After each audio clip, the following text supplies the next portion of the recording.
څه جوړ شوی دی؟ دا زه سکول ته تلم او علمګیر ګاډی ودرېد، ما ته ماته ماشومې چېرته ځې؟ ما ورته ویل سکول ته ځم. وایي راوښتې ده په دې بایپاس راځي سویدي ته.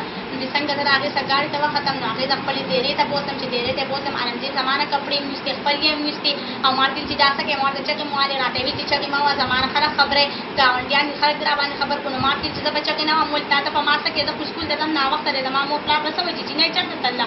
نو زما سره دا غلط کار وکړو، هغه مې راته شا کړې، را پکې خلاص کړو او په مخه کې چې راباندې دی نو وکړو، راباندې راماته شوه او علمګیر کپړې مې پسکات وې او زما پسکات وې او د علمګیر داسې نشان دی چې په دې دا مخکې دا کپړې خپلې ویستې وې، په دې د ګونو یې یاسته دي تور تور سپین سپین او په دې ملا او په دې سړې کچې کچې دانې دي او دغه دی.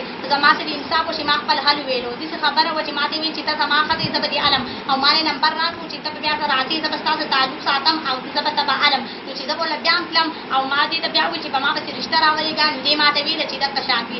زه دې ما په یونیورسټۍ کې سبق ویلی، ما په قرآن د جینۍ ته لاس ښودی دی، زه به هغه علم.